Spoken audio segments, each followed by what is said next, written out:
আমন্ত্রণ দুপুরে বাংলাদেশে। শুরুতেই জানাবো শিরোনামগুলো। তারেক রহমানকে রাজস্বিক অভ্যর্থনা দিতে প্রস্তুত বিএনপি, জোরদার নিরাপত্তা ব্যবস্থা। আয়োজনে কেবল বক্তব্য রাখবেন ভারপ্রাপ্ত চেয়ারম্যানই জানালেন সালাউদ্দিন। অত্যন্ত সংক্ষিপ্ত অনুষ্ঠানে দেশবাসীর প্রতি ধন্যবাদ ও কৃতজ্ঞতা জ্ঞাপন করবেন এবং মহান আল্লাহর দরবারে শুকরিয়া আদায় করবেন। অবসান হতে যাচ্ছে সব জল্পনা, শঙ্কা, উৎকণ্ঠার। তারেক রহমানের দেশে ফেরাকে ঐতিহাসিক প্রত্যাবর্তন বলছে বিএনপি। 24 জুলাই আগস্টে রামপুরায় 28 জনকে হত্যা মামলার বিচার শুরু। যাত্রাবাড়িতে তাইম খুনের মামলায় 11 জনের বিরুদ্ধে অভিযোগ দাখিল। ভারত থেকে পেঁয়াজ এলেও কমছে না দাম, সিন্ডিকেটকে দুষছেন আমদানিকারকরা। বিনামূল্যের আইপি কয়েক হাত ঘোরায় মিলছে না সুফল। যারা পেঁয়াজের কাজ করে, আমদানি করে, যারা পেঁয়াজের সাথে জড়িত, তাদের কাছে এটা বিক্রি করে দিচ্ছে দ্বিগুণ টাকা। অফিসে সিন্ডিকেট আছে বলে আমরা মনে করতেছি অন্যান্য ব্যবসায়ীরা আইপি গুলো পাচ্ছে। খ্রিস্ট ধর্মাবলম্বীদের সবচেয়ে বড় ধর্মীয় উৎসব বড়দিন কাল। বাসাবাড়ি আর গির্জায় চলছে শেষ মুহূর্তের প্রস্তুতি।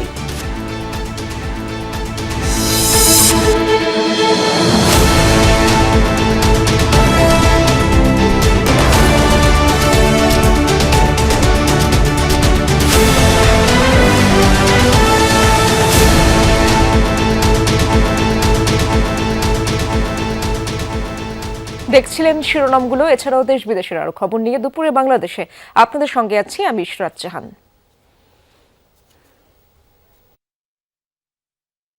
সব জল্পনা কল্পনার অবসান ঘটিয়ে কাল দেশে ফিরছেন বিএনপির ভারপ্রাপ্ত চেয়ারম্যান তারেক রহমান। তাকে রাজস্বিক অভ্যর্থনা জানাতে প্রস্তুত দলটির নেতাকর্মীরা। রাজধানীর 300 ফিট সড়কে মঞ্চ নির্মাণের কাজ প্রায় শেষ, চলছে শেষ মুহূর্তের প্রস্তুতি। সকাল থেকে রাজধানীর বিভিন্ন সড়ক দিয়ে তারেক রহমানের আগমন উপলক্ষে বিএনপির নেতাকর্মীদের ঢাকায় আসার চিত্র দেখা গেছে। কেউ দলগতভাবে, কেউ আসছে ব্যক্তিগত উদ্যোগে। এরই মধ্যে সংবর্ধনা স্থল 300 ফিট এলাকায় ভিড় করেছেন অনেকে। কেউ কেউ মঞ্চের সামনে থেকে প্রিয় নেতাকে দেখার জন্য আজ রাতে 300 ফিটে থাকার সিদ্ধান্ত নিয়েছেন।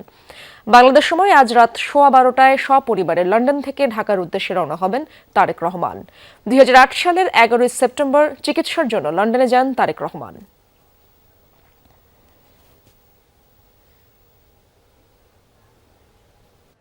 আমি আসলে গতকালকে রাত্রে আসছি কুমিল্লার চট্টগ্রাম থেকে। আমরা এত যে আনন্দিত এটা বলার বাহিরে। আপনারা দেখতেছেন এখানে যে আমাদের যে দলীয় কর্মীরা আসছে, ওনাদের আনন্দগণ মুহূর্তগুলো দেখেই বুঝতে পারতেছেন আমরা কতটা আনন্দিত। আমার নেতা তারেক রহমান বীরের মতো দেশে চলে আসছে। আমি আজ চলে আসছি তারেক রহমানের জন্য, আমার নেতা তারেক রহমানের দেখার জন্য।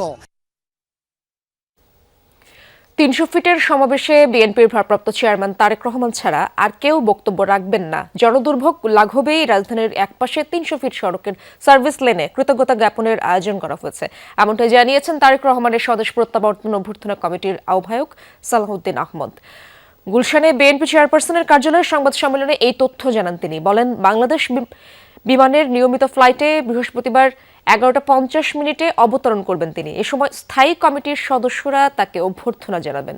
সেখান থেকে এভার কেয়ারে যাওয়ার পথে সংক্ষিপ্ত সংবর্ধনা গ্রহণ করবেন তিনি। শুক্রবার বা জুমা জিয়াউর রহমানের সমাধিতে ও জাতীয় স্মৃতিসৌধে শ্রদ্ধা জানাবেন তিনি। শনিবার ভোটার আইডি কার্ড, জুলাই আহতদের সাক্ষাৎ এবং ওসমান হাদির কবর জিয়ারত করবেন তিনি। সালাউদ্দিন বলেন, এই বিশাল আয়োজন নিশ্ছিদ্র ত্রুটিহীন করা সম্ভব নয়, তবুও স্বতঃস্ফূর্তভাবে নেতাকর্মীদের সুশৃঙ্খল থাকার আহ্বান জানান তিনি। এ সময় যতটুকু জনদুর্ভোগ হবে তার জন্য আগাম দুঃখ ও ক্ষমা প্রার্থনা করেন তিনি। তারেক রহমানের প্রধান নিরাপত্তা কর্মকর্তা শামসুল ইসলাম বলেন, তারেক রহমানের নিরাপত্তার জন্য সব ধরনের সহযোগিতা করছে সরকার। কোনো ধরনের এসএসএফ নিরাপত্তা চাওয়া হয়নি।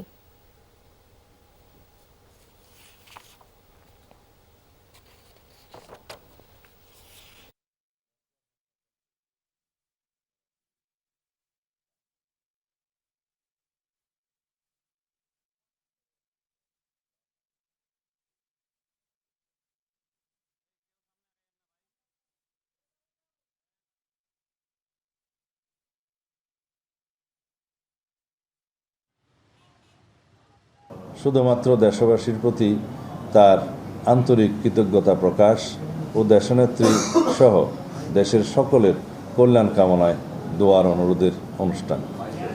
সেই আয়োজনে তিনি ছাড়া আর দ্বিতীয় কোনো বক্তা থাকছেন না।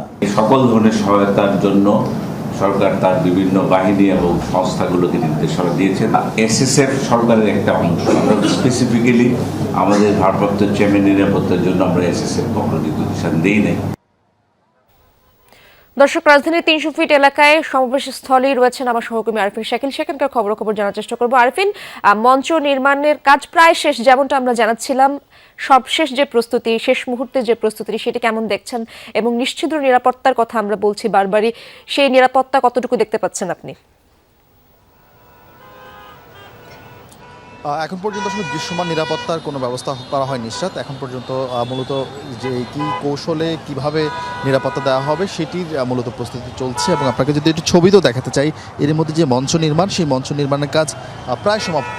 এখন মূলত সাজসজ্জার কাজ বাকি রয়েছে এবং সেটি করা হচ্ছে বিএনপি চেয়ারপারসনের যারা সিকিউরিটি ফোর্স সিএসএফের সদস্যরা মঞ্চে সাধারণত নেতাকর্মীদেরকে উঠতে দেওয়া হচ্ছে না। এখন মঞ্চ নির্মাণের একেবারে শেষ প্রান্তে রয়েছেন, শেষ পর্যায়ে কাজ রয়েছে। এর বাহিরে আপনাকে যেমনটা বলছিলাম, গতকাল থেকেই মূলত বিএনপি নেতাকর্মীরা যারা ঢাকার বাহির থেকে এসেছেন তারা কিন্তু জড়ো হচ্ছেন এবং জড়ো হয়ে কেউ রাতে ওখানে অবস্থান করেছেন। আজকেও বিপুল সংখ্যক নেতাকর্মী এখানে রাতে অবস্থান করার সিদ্ধান্তের কথা আমাদেরকে জানিয়েছেন যে তারা এখানে থাকবেন, কারণ মঞ্চের সামনে থেকে তাদের প্রিয় নেতা তারেক রহমানকে তারা সামনাসামনি দেখতে চান এবং সেই আবেগের জায়গা থেকে তারা সকাল থেকে অবস্থান নিয়েছেন। বেলা বাড়ার সঙ্গে সঙ্গে সেই অবস্থান বৃদ্ধি পাচ্ছে। আপনারা জানেন যে তারেক রহমান যে আগামীকাল সকাল 11:55 তাকে বহনকারী বাংলাদেশ বিমানের যে ফ্লাইট রয়েছে সেটি ঢাকায় অবতরণ করবে। এরপর সেখান থেকে তিনি আনুষ্ঠানিকতা শেষ করে তিনি মঞ্চে আসবেন এবং মঞ্চে এসে তিনি দেশের উদ্দেশ্যে, জাতির উদ্দেশ্যে তিনি বক্তব্য রাখবেন এবং বক্তব্য রাখার পরপরে তিনি বিএনপি চেয়ারপারসন তার মা চিকিৎসাধীন খালেদা জিয়াকে দেখতে এভারকেয়ার হাসপাতালে যাবেন। এরপর সেখান থেকে পরবর্তীতে তার বাসা 196 রোড গুলশান এভিনিউতে, সেখানে গিয়ে তিনি অবস্থান করবেন। এবং এখন পর্যন্ত বিএনপির পক্ষ থেকে আমাদেরকে এই রুটেই জানানো হয়েছে। এর বাহিরে যেমনটা বলছিলেন যে সার্বিক প্রস্তুতি বিএনপির প্রত্যেকটি জায়গা থেকে, বিএনপির যে কয়েকটি সাংগঠনিক জেলা রয়েছে, বিশেষ করে মহানগর জেলা রয়েছে, সেই জেলা থেকে ইউনিয়ন পর্যায়ে, ওয়ার্ড পর্যায়ে বিএনপির নেতা কর্মী, সমর্থক এবং ভোটার যারা রয়েছেন সবাইকে ঢাকায় আসা আমন্ত্রণ জানানো হয়েছে এবং তারা দল বেঁধে কেউ নিজস্ব উদ্যোগে, কেউ একেবারেই নিজের তাগিদেই মূলত এই আগামীকাল তারেক রহমানের এই সংবর্ধনা স্থলে অনুষ্ঠানে হাজির হবেন। এবং বিএনপির পক্ষ থেকে নির্দেশনা হচ্ছে এই 300 ফিটে যেন সবাই এসে অবস্থান করেন। শুধুমাত্র এয়ারপোর্ট থেকে এবং কুড়িলের যে সড়ক, সেই সড়কে অবস্থান না করার এক ধরনের অনুরোধ করা হয়েছে, কারণ সবাইকে এই 300 ফিটে এসে হাজির হওয়ার জন্য বলা হয়েছে। এবং বিএনপির ভারপ্রাপ্ত চেয়ারম্যান তারেক রহমানের এই আগমনের মধ্য দিয়ে বিএনপির রাজনীতিতে বলা হচ্ছে যে নেতৃত্বে যে দৃশ্যমান শূন্যতা ছিল, সেই শূন্যতা অনেকাংশে কেটে যাবে। আগামী নির্বাচনে বিএনপির নেতৃত্ব দিবেন এবং তারেক রহমান, এবং সেই নেতৃত্বে তারেক রহমানের আগমনের মধ্য দিয়ে সেটি পরিপূর্ণতা পাচ্ছে। ধন্যবাদ আপনাকে আরিফিন, জানাচ্ছিলেন সেখানকার খবর। দর্শক, আমরা বিএনপির ভারপ্রাপ্ত চেয়ারম্যান তারেক রহমানের দেশে ফেরা নিয়ে হযরত শাহজালাল আন্তর্জাতিক বিমানবন্দরের খবর জানার চেষ্টা করব। সেই এলাকায় গোয়েন্দা নজরদারি বাড়ানো রয়েছে আইনশৃঙ্খলা বাহিনীর বাড়তি তৎপরতা। বিমানবন্দর এলাকায় রয়েছেন আমার সহকর্মী, দেখতে পাচ্ছি রাব্বি সিদ্দিক আমার সাথে যুক্ত হয়েছেন। রাব্বি, জানাবেন সার্বিক নিরাপত্তা ব্যবস্থা আপনি কেমন দেখছেন?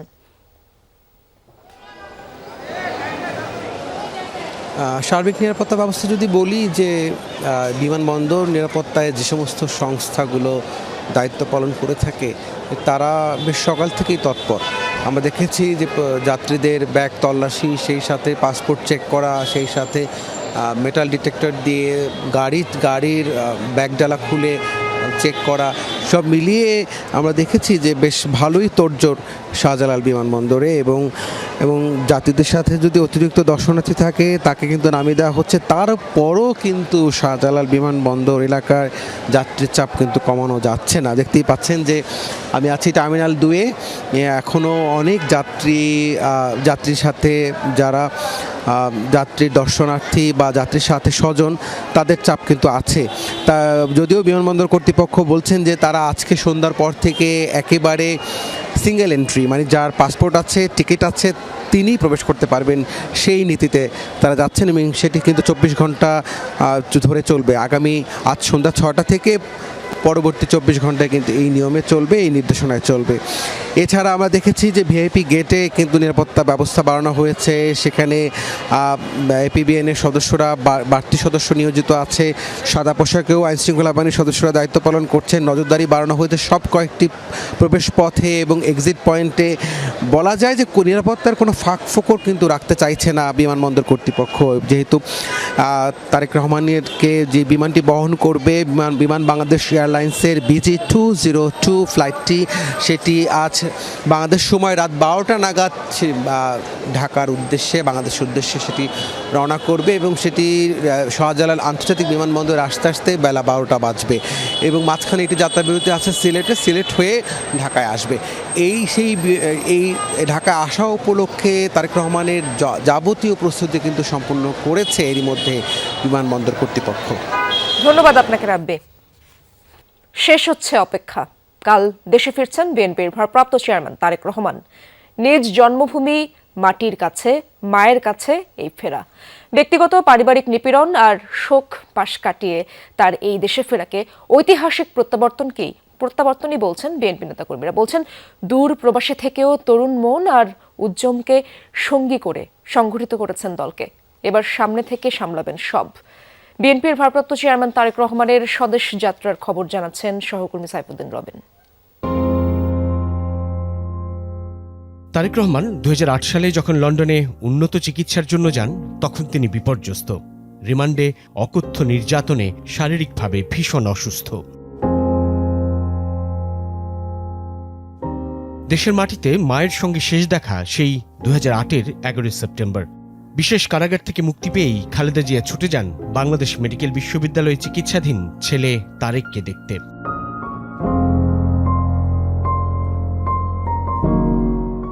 তারেক রহমানের রাজনৈতিক জীবন অনেকটা নিজের বয়সের সমান। মাত্র 6 বছর বয়সে 1971-এর মুক্তিযুদ্ধ পরিবারের অন্যতম ঘটনা। জিয়াউর রহমান যখন রণাঙ্গনে ছোট ভাইকে নিয়ে মা খালেদা জিয়ার সঙ্গে কারাবন্দী হতে হয় তাকেও। পিতা জিয়াউর রহমান যখন রাষ্ট্রপতি, তখনও ঘরের কিশোর ছেলে তারেক। অনেক কাপড় চোপড় ছোট করে তোমাদের জন্য বানাতো দর্জি, এরকম কিছু মনে আছে তোমাদের? আমার এই শার্টটাই আব্বুর ছিল। নেতাকর্মীরা বলছেন, খালেদা জিয়া যখন বিএনপির নেতৃত্ব নিয়ে রাজপথে এরশাদ বিরোধী আন্দোলনে বিশ্ববিদ্যালয় পড়ুয়া, তারেক রহমান তখন নানান চিন্তক ও দার্শনিকের মাঝে। Socrates, Plato, Aristotle, Thomas Hobbes, John Locke, Rousseau থেকে ভলতেয়ার কিংবা কার্ল মার্কস, বিশ্ব রাজনীতি আর মানুষের অধিকারের পাঠ থেকে নিজেকে ঋদ্ধ করছিলেন তিনি। খালেদা জিয়ার সঙ্গে কয়েকবার গৃহবন্দীও হতে হয় তাঁকে। বাংলাদেশি জাতীয়বাদটা এমন একটা জিনিস যে বাংলাদেশকে নিয়ে যারা ভালোবাসে, যারা বাংলাদেশকে লালন করে, বাংলাদেশকে মনে প্রাণে বিশ্বাস করে, বাংলাদেশকে সবার উপরে রাখতে চায়। বাংলাদেশের স্বাধীনতা সার্বভৌমত্বের প্রশ্নে বিন্দু পরিমাণ আপোষ করেনি, সেটা হচ্ছে জিয়া পরিবার। এই আধিপত্যের বিরুদ্ধে, সাম্রাজ্যবাদের বিরুদ্ধে এবং তাবেদারের বিরুদ্ধে লড়াই করেছেন, সংগ্রাম করেছেন। এটাকে পারিবারিকভাবে বলার কোনো কারণ নাই। কারণ হলো একটি, বহুদলীয় গণতন্ত্র, স্বাধীনতা সার্বভৌমত্ব এবং বাংলাদেশের জাতীয়তাবাদ। এর ফলেই মানুষের আকাঙ্ক্ষাটা এবং মানুষের আস্থার জায়গাটা বেশি। আনুষ্ঠানিক রাজনৈতিক যাত্রা শুরু 1988-তে। পিতৃভূমি বগুড়ার গাবতলী উপজেলা বিএনপির প্রাথমিক সদস্য হিসেবে 91-এর নির্বাচনে যোগ দেন প্রচারণায়। 2001-এর নির্বাচন পূর্ব সময়ই তৃণমূলের সমস্যা চিহ্নিত করা ও সমাধানের লক্ষ্যে বুদ্ধিবৃত্তিক আলোচনা শুরু করেন তারেক রহমান। 2002-এ ধীরে ধীরে দলের নেতৃত্বে সিনিয়র যুগ্ম মহাসচিব হয়ে 2005 থেকে ছুটে বেড়ান গ্রামে গঞ্জে, পথে প্রান্তরে। আমাদের আজকে শপথ নিতে হবে ভবিষ্যতে আমরা ছাত্র দল থেকে কিভাবে আরো সৎ, যোগ্য এবং সাধারণ মানুষের কাছে গ্রহণযোগ্য এইরকম নেতা আমরা তৈরি করতে পারি। তারেক রহমান তৃণমূল সংগঠন যে করেছিলেন, কতজন মানুষ আছে, কোন গ্রামে কয়টা গরু আছে, কোন গ্রামে কয়টা পুকুর আছে, কোন গ্রামে কি আছে, সব কিছু সেগুলি ছিল তার কাছে। সে শুরু করে দিয়েছিল অলরেডি। এরপর আসে আলোচিত 2007। রিমান্ডে গুরুতর অসুস্থ হয়ে 3 সেপ্টেম্বর মুক্তি পেলেও ঘরে ফেরা হয়নি। হাসপাতাল থেকেই 11 সেপ্টেম্বর চলে যেতে হয় যুক্তরাজ্যের লন্ডনে। 2009-এ দলের সিনিয়র ভাইস চেয়ারম্যান হন তারেক রহমান। রাজনৈতিক নানান উত্থান পতন সঙ্গী করে আবারও ঘুরে দাঁড়ানোর পালা। কর্মীরা বলছেন, উন্নত দেশে বসে উন্নয়নশীল বাংলাদেশ নিয়ে ভেবেছেন। নিপীড়ন, নির্যাতন, গুম খুনের শিকার দলের নেতাকর্মীদের নিয়ে দুশ্চিন্তার মধ্যেও ভর করেছেন সাহসে। আগামী যে সময়টা আসছে, এটা কিন্তু একটা পরিবর্তনের সুযোগ। আমরা যদি এইবার দেশটাকে পরিবর্তন করতে পারি তাহলে আমরা এগিয়ে যাব। মায়ের অবরুদ্ধ অবস্থা, ছোট ভাইয়ের অকাল প্রয়াণ, বিদেশ বিভুঁইয়ে বসে পরিপক্ক মানুষের চোখের সামনে ভাসতে থাকে রাজনীতির নিষ্ঠুরতা। পারিবারিক দুঃসহ নিপীড়নের খড়গ শুধু পরিবারেই নয়, নেমে আসে গোটা দলে। বিএনপি চেয়ারপারসন খালেদা জিয়া কারাবন্দী হওয়ার পর তারেক রহমান দলের পূর্ণ নেতৃত্বে বিএনপির ভারপ্রাপ্ত চেয়ারম্যান। যেই ঘরে আমাদের দুই ভাইয়ের সন্তানরা জন্মগ্রহণ করেছিল, যেই ঘরে আমার মায়ের বহু স্মৃতি ছিল, সেই স্মৃতিগুলোকে ভেঙে চুরে ধুলায় মিশিয়ে দেওয়া হয়েছে। যে ভাইকে আমি রেখে এসেছিলাম সেই ভাই এখন আর নেই, যেই সুস্থ মাকে রেখে এসেছিলাম সেই সুস্থ মা এখন সুস্থ নেই। এরকম কাহিনী বাংলাদেশের শত না হাজার হাজার পরিবারের। নেতাকর্মীদের দাবি 2024-এর অভ্যুত্থানের শুরু থেকে শেষ পুরোটা সময় নেপথ্যের দারুণ কুশীলব ছিলেন বিএনপির ভারপ্রাপ্ত চেয়ারম্যান। কর্মীদের সংগঠিত ও উজ্জীবিত করার ক্ষেত্রে নিখুঁত কৌশলী ভূমিকা নেন। একদিকে সরকার পতনের আন্দোলনে তীক্ষ্ণ নজর, অন্যদিকে রাষ্ট্র মেরামতের সংস্কার ভাবনা। অন্তর্বর্তী সরকারকে সহযোগিতার পাশাপাশি রাজনৈতিক সরকারে গুরুত্ব দিয়ে নির্বাচনের তাগিদও দিতে থাকেন তিনি। একজন মায়ের চোখে যেমন বাংলাদেশ, তেমন একটি বাংলাদেশ আমরা গড়ে তুলতে চাই, নবীন এবং প্রবীণ সকলে মিলে। তারুণ্যের প্রথম ভোট ধানের শীষের জন্য হোক।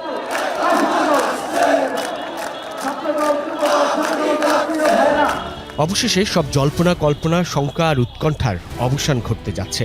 নিজেদের অনুপ্রাণিত মনে করছেন কর্মীরা। বলছেন এক জাতীয়তাবাদী ও দেশপ্রেমিক রাজনীতিকের অনন্য এক স্বদেশ প্রত্যাবর্তন। যে বহুদলীয় গণতন্ত্র এবং স্বাধীনতার সার্বভৌমত্ব যে বিষয়টা কাজ করছে শহীদ প্রেসিডেন্ট জিয়া রহমানের মাধ্যমে এবং জিয়া পরিবার এবং বিএনপি, এটার উত্তরাধিকার, এটার রাজনৈতিক দর্শন উনি ধারণ করেন, যার ফলে ওনার গ্রহণযোগ্যতাটা বেশি এবং প্রধান নেতা, এর ফলেই কিন্তু প্রধান নেতা উনি হওয়ার যোগ্যতাটা অর্জন করছেন। আর যারা নিন্দুক, যারা সমালোচনা করতে, সেই সমালোচনার অবসান ঘটবে। আমি মনে করি সারা বাংলাদেশ সেদিন আনন্দে উদযাপিত হবে, আনন্দে উদ্বেলিত হবে। দীর্ঘ 17 বছর একটি সরকারের রোশনালে থেকে দীর্ঘদিন তিনি নির্বাসিত ছিলেন। তার অপেক্ষায় আগামীর বাংলাদেশ। নেতাও আমাদেরকে শিখিয়েছেন, স্বপ্ন দেখিয়েছেন এবং শুধু স্বপ্ন দেখার নেই, স্বপ্ন বাস্তবায়নের উপায়ও দেখিয়েছেন। দক্ষিণ এশিয়ার সবচেয়ে বড় জাতীয়তাবাদী গণতান্ত্রিক সংগ্রামের যে নেতা জনাব তারেক রহমান, ইতিমধ্যে তিনি নিজেকে প্রমাণ করতে পেরেছেন। তারেক রহমান বাংলাদেশে যখন ফিরবে, সারা বাংলাদেশে নতুন জোয়ারের সৃষ্টি হবে এবং সেই জোয়ারে বাংলাদেশের তরুণ সমাজ আন্দোলিত হবে। এই পলিমাটির সৌরভ গায়ে মেখে তারেক রহমান নামছেন এক কঠিন পরীক্ষায়। তার প্রত্যাবর্তনকে নতুন অধ্যায়ের সূচনা হিসেবেই দেখছেন অনুসারীরা। দিল্লি নয়, পিন্ডি নয়, নয় অন্য কোন দেশ, সবার আগে বাংলাদেশ। সাইফুদ্দিন রবিন, যমুনা নিউজ, ঢাকা। সাভারের নবীনগরে ঢাকা আরিচা মহাসড়কে রয়েছেন আমার সহকর্মী মাহফুজুর রহমান নিপু। তার কাছ থেকে সেখানকার খবর জানার চেষ্টা করব। নিপু, জানাবেন গুরুত্বপূর্ণ এই প্রবেশস্থলে ভোর থেকেই তো বিভিন্ন জেলা থেকে ঢাকামুখী বিএনপি নেতাকর্মীদের আপনি দেখতে পেয়েছেন, যারা আসছেন, কি বলছেন তারা, এবং রাস্তাঘাটের পরিস্থিতি কেমন দেখছেন? নিরাপত্তা ব্যবস্থা কতটা জোরদার করা হয়েছে?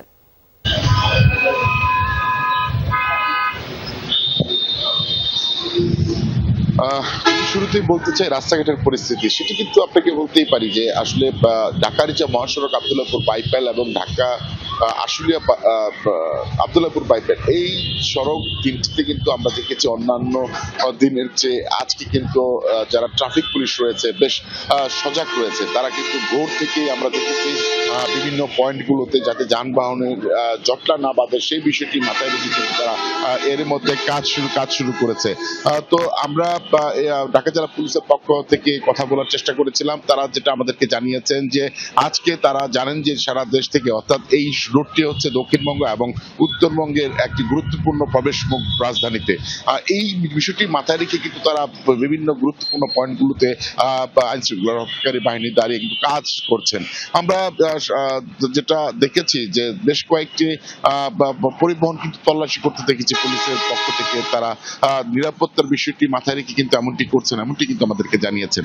আর সকাল থেকে আমরা দেখেছি যে যেভাবে পারছেন, অর্থাৎ যারা উত্তরবঙ্গ থেকে কিংবা দক্ষিণবঙ্গ থেকে এই পথ দিয়ে গিয়েছেন, ঢাকা যাচ্ছেন, তারা কিন্তু অনেকেই যানবাহন রিজার্ভ করে ঢাকায় প্রবেশ করছেন এবং তারা আমরা সকাল থেকে দেখেছি যে বাসের ভেতরে তাদের যে নেতা দীর্ঘ 17 বছর পর দেশে ফিরছেন তাকে কিন্তু স্বাগত জানাতে তার পক্ষে মিছিল দিতে দিতে কিন্তু আমরা দেখেছি বেশ কয়েকটি যানবাহন ঢাকায় প্রবেশ করছেন। তারা আরেকটি বিষয় আমরা দেখেছি যে তারা কিন্তু তাদের প্রিয় নেতাকে সম্বর্ধনা জানানোর জন্য তারা এরই মধ্যে স্বতঃস্ফূর্তভাবে কিন্তু অংশ নেওয়ার জন্য কিন্তু তারা যাচ্ছেন ঢাকাতে। ধন্যবাদ আপনাকে নিপু। রামপুরায় 28 জনকে হত্যা মামলায় সেনা কর্মকর্তা কর্নেল রেদওয়ানুল ইসলাম, মেজর রাফাত বিন আলম ও 2 পুলিশ কর্মকর্তার বিরুদ্ধে অভিযোগ গঠন করে বিচার শুরুর আদেশ দিয়েছেন ট্রাইব্যুনাল। আন্তর্জাতিক অপরাধ ট্রাইব্যুনাল 1-এর বিচারিক প্যানেল তাদের বিরুদ্ধে সুনির্দিষ্ট 6টি অভিযোগের প্রেক্ষিতে এই আদেশ দেন। এই মামলার সাক্ষ্য গ্রহণ আগামী বছরের 20 জানুয়ারি। এদিন গ্রেপ্তার 2 আসামি রেদওয়ানুল ইসলাম ও রাফাত বিন আলম নিজেদের নির্দোষ দাবি করে ন্যায় বিচার চান ট্রাইব্যুনালে। খিলগাঁও জোনের এডিসি রাশেদুল ইসলাম ও রামপুরা থানার ওসি মশিউর রহমান পলাতক রয়েছেন। রাষ্ট্রপক্ষ বলেন, জুলাই আন্দোলনের সময় রাজধানীর রামপুরা এলাকায় বিজিবি কর্মকর্তা হিসেবে নিয়োজিত ছিলেন কর্নেল রেদওয়ানুল ইসলাম। মারণাস্ত্র ব্যবহার করে তিনি নির্বিচারে গুলি করেন। এদিন ট্রাইব্যুনাল 2-এ জুলাই আন্দোলনে যাত্রাবাড়িতে পুলিশ কর্মকর্তার ছেলে ইমাম হাসান তাইম হত্যা মামলায় সাবেক ডিএমপি কমিশনার হাবিবুর রহমান, সুদীপ কুমার চক্রবর্তী সহ 11 পুলিশ সদস্যের বিরুদ্ধে আনুষ্ঠানিক অভিযোগ দাখিল করে প্রসিকিউশন। কুষ্টিয়ায় 6 জনকে হত্যাসহ মানবতা বিরোধী অপরাধের মামলায় হাসানুল হক ইনুর বিরুদ্ধে সাক্ষ্য গ্রহণ অনুষ্ঠিত হয়। সমস্ত সাক্ষ্য প্রমাণ বিশ্লেষণ করে আদালত তাদের বিরুদ্ধে আনুষ্ঠানিক অভিযোগ আজকে গঠন করেছেন। ইনশাআল্লাহ 20 জানুয়ারি থেকে তাদের বিরুদ্ধে সাক্ষ্য গ্রহণ শুরু হবে এবং সাক্ষ্য প্রদানের মাধ্যমে আমরা বারবার যেটা বলছি, অকাট্য প্রমাণাদি ক্রিস্টাল ক্লিয়ার এভিডেন্স উপস্থাপনের মাধ্যমে আসামিদের যে সম্পৃক্ততা সেটা আমরা আদালতে প্রমাণ করব। আপিল বিভাগের বিচারপতি জুবায়ের রহমান চৌধুরীকে দেশের 26তম প্রধান বিচারপতি হিসেবে নিয়োগ দিয়ে প্রজ্ঞাপন জারি করেছে সরকার। বুধবার রাষ্ট্রপতি মোহাম্মদ শাহাবুদ্দিন তাকে নিয়োগ দেন। বঙ্গভবনে 28 ডিসেম্বর প্রধান বিচারপতি হিসেবে শপথ নেবেন জুবায়ের রহমান চৌধুরী। বিচারপতি জুবায়ের রহমান চৌধুরী 1961 সালের 18 মে জন্মগ্রহণ করেন। তার বাবা প্রয়াত AFM আব্দুর রহমান চৌধুরীও সুপ্রিম কোর্টের বিচারক ছিলেন। তিনি ঢাকা বিশ্ববিদ্যালয় থেকে LLB অনার্স ও LLM ডিগ্রি নেয়ার পর যুক্তরাজ্যে আন্তর্জাতিক আইনের ওপর আরেকটি মাস্টার্স করেন। জুবায়ের রহমান চৌধুরী 1985 সালে জজ কোর্টে ও 1987 সালের সুপ্রিম কোর্টের হাইকোর্ট বিভাগে আইনজীবী হিসেবে তালিকাভুক্ত হন। 2003 সালের 27 আগস্ট অতিরিক্ত বিচারক হিসেবে হাইকোর্ট বিভাগে নিয়োগ পান। 2 বছর পর হাইকোর্ট বিভাগে তার নিয়োগ স্থায়ী হয়। 2024 সালের 12 আগস্ট রাষ্ট্রপতি মোহাম্মদ শাহাবুদ্দিন তাকে আপিল বিভাগের বিচারপতি হিসেবে নিয়োগ দেন এবং 2024 সালের 13 আগস্ট তিনি শপথ পাঠ করেন। এদিকে ডক্টর সৈয়দ রেফাত আহমেদ 25তম প্রধান বিচারপতি হিসেবে 67 বছর পূর্ণ করে আগামী 27 ডিসেম্বর স্বাভাবিক অবসরে যাচ্ছেন।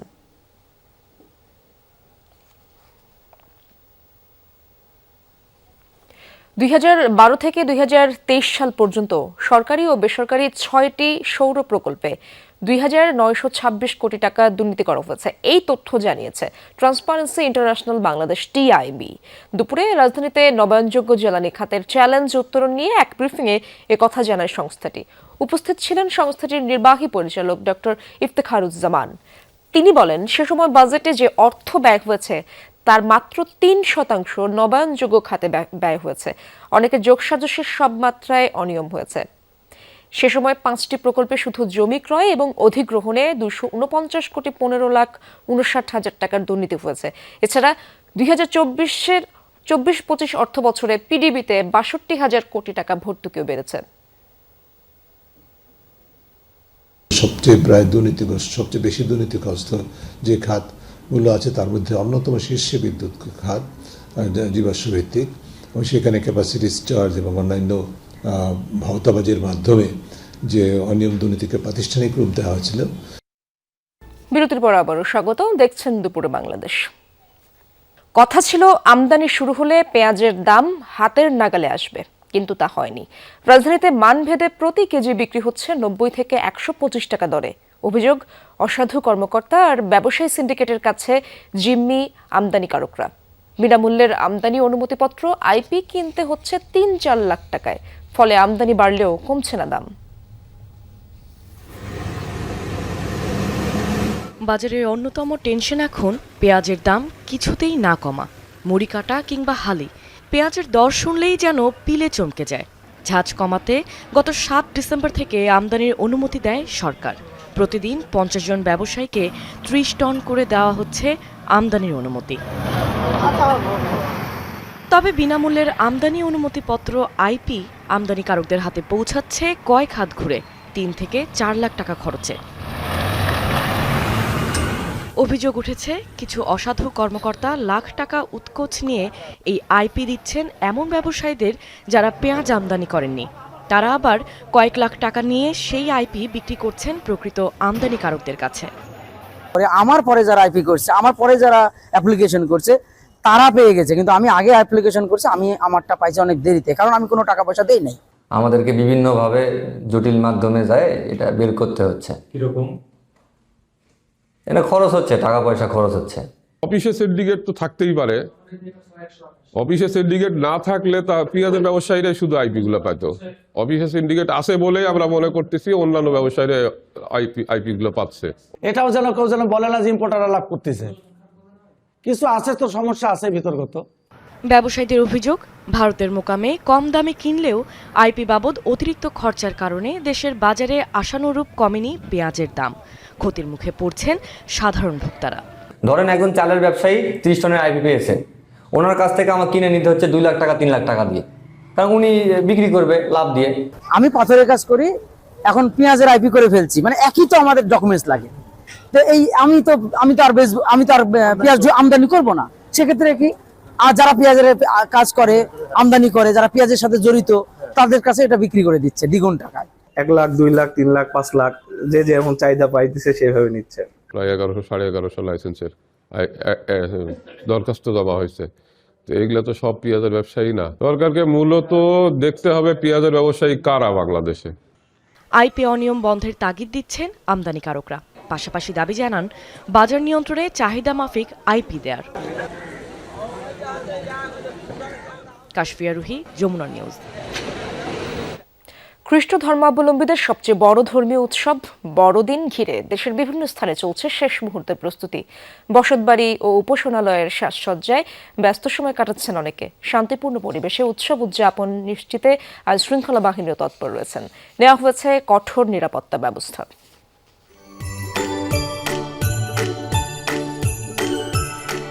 রং বেরঙের কাগজ দিয়ে তৈরি করা হবে উৎসবের সাজসজ্জার বাহারি সব উপকরণ। শৈল্পিক সৃজনশীলতায় যিশুর জন্মদিনের প্রস্তুতিতে মেতেছে খুদে কারিগররা।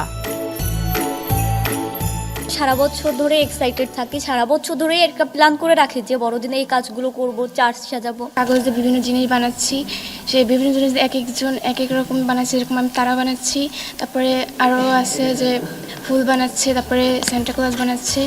দরজায় করা নাড়ছে খ্রিস্টানদের ধর্মীয় উৎসব বড়দিন। সেই উপলক্ষে গোপালগঞ্জের খ্রিস্টান পল্লীতে উৎসবের আমেজ। জেলার ১৬৯টি গির্জাসহ খ্রিস্ট অনুসারীদের বসতবাড়ি সাজানো হয়েছে বর্ণিল আলোয়। করা হয়েছে নানা ধরনের বিশেষ অনুষ্ঠানের আয়োজন। আমরা মনে করি প্রশাসন আমাদের সার্বিক সহযোগিতা করবে এবং তারা আমাদের সাথে প্রতিজ্ঞাবদ্ধ হয়েছেন যে তারা আমাদের সহযোগিতা করবে।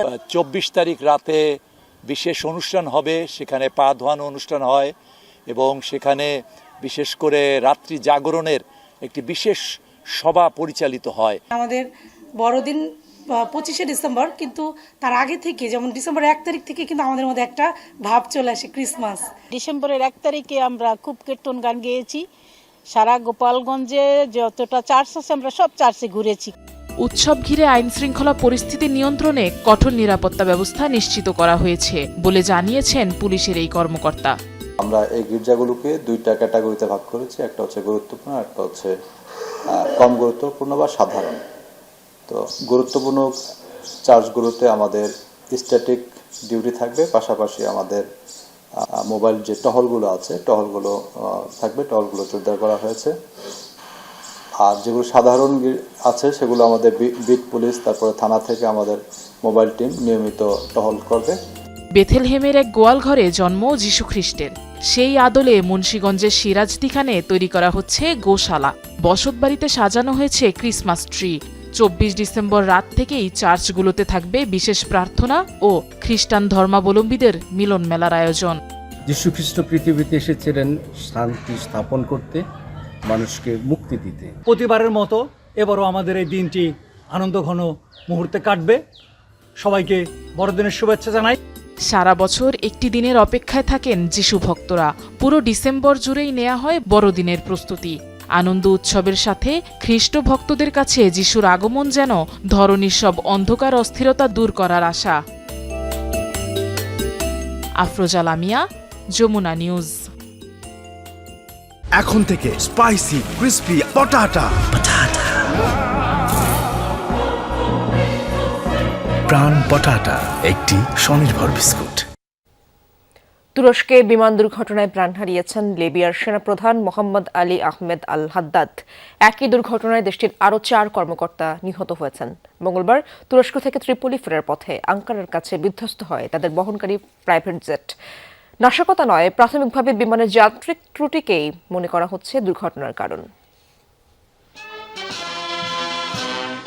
ভাড়া করা বিমানে তুরস্ক সফরে গিয়েছিলেন লিবিয়ার সেনাপ্রধান আল হাদ্দাদ সহ 5 কর্মকর্তা। দ্বিপাক্ষিক সম্পর্ক উন্নয়ন সহ গুরুত্বপূর্ণ বেশ কিছু বিষয়ে আলোচনা হয় দুপক্ষের মাঝে। ফিরতি পথে ঘটে বিপত্তি। দুর্ঘটনার সম্মুখীন হয় লিবিয়ার সরকারি কর্মকর্তাদের বহনকারী ফ্যালকন 50 মডেলের প্রাইভেট জেটটি।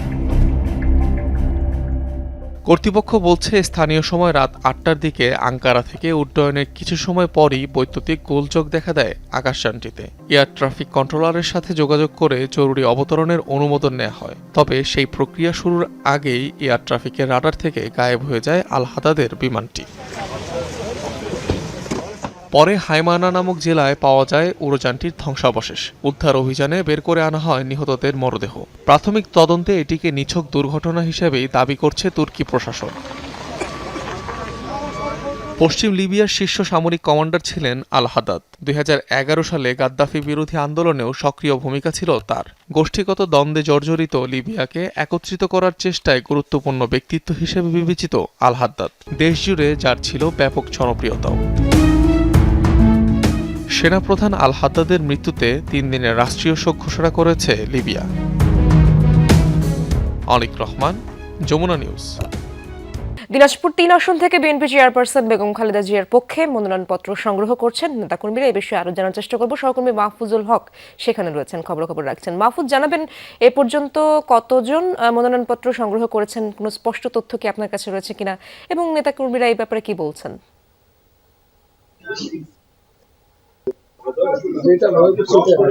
আচ্ছা, আমরা এখন রয়েছি জেলা রিটার্নিং কার্যালয়ে।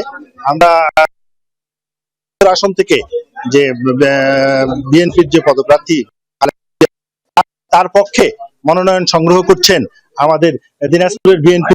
একটু দেখাতে চাই যে এই যে মনোনয়নপত্র সংগ্রহ করছেন আমাদের নেতৃবৃন্দ, মনোনয়ন সংগ্রহ করছেন জেলা রিটার্নিং কর্মকর্তা, জেলা প্রশাসক মোহাম্মদ রফিকুল ইসলামের কাছ থেকে এই মনোনয়ন সংগ্রহ করছেন। আপনাকে একটু আমরা দেখাতে চাই যে দিনাজপুরের যে জেলা বিএনপির সাধারণ সম্পাদক বখতিয়ার আহমেদ কোচি, এখানে রয়েছেন জেলা বিএনপির সাংগঠনিক সম্পাদক বাদশাহ, রয়েছেন জেলা বিএনপির নেতৃবৃন্দ, আরো রয়েছেন পৌর বিএনপির মহিউদ্দিন বকুল সহ অনেকেই রয়েছেন। আমরা আপনাকে একটু ক্যামেরার মাধ্যমে দেখাতে চাচ্ছি দিনাজপুরের জেলা প্রশাসক এবং রিটার্নিং কর্মকর্তা, তিনি তাদের যে খালেদা জিয়ার পক্ষে যারা মনোনয়ন নেবেন তাদের যে কাগজপত্র দেখছেন, উনি এখনই এই যারা নিতে এসেছেন জেলা বিএনপি সাধারণ সম্পাদক বখতিয়ার আহমেদ কোচি, সাংগঠনিক সম্পাদক বাদশাহ আনিসুর রহমান বাদশাহ, আরো রয়েছেন পৌর বিএনপির মহিউদ্দিন বকুল, রয়েছেন জেলা বিএনপির সভাপতি আবু বকর সিদ্দিক সাহেব আছেন, জেলা বিএনপির সম্পাদক আচ্ছা, তারপরে রয়েছেন মাসুদ ইসলাম। এই যে আমরা একটু ক্যামেরা পার্সনকে বলতে চাই এই যে আপনার মনোনয়ন পত্রটি দেওয়া হচ্ছে, এখন এই মনোনয়ন পত্রটি সংগ্রহ করা হচ্ছে। আপনি যেমনটি বলেছিলেন আরো অনেকে ইসলামী আন্দোলন সহ আরো কয়েকটি ইয়েতে মনোনয়ন নিয়েছেন, তারা মনোনয়ন পত্র সংগ্রহ করেছেন আজকে সকালে জেলা এডিএম মানে অতিরিক্ত জেলা ম্যাজিস্ট্রেটের কাছ থেকে, আর জেলা প্রশাসকের কাছ থেকেই মনোনয়ন নিচ্ছেন এই নেতৃবৃন্দ। আমরা এখন দেখছি যে ওনারা মনোনয়ন পত্র নিয়েছেন, এরপরে হয়তো ওনারা সাধারণ মানুষের উদ্দেশ্যে বা বক্তব্য রাখবেন। পরবর্তী আপডেট জানা যাবে আপনার কাছ থেকে। ধন্যবাদ আপনাকে মাহফুজ।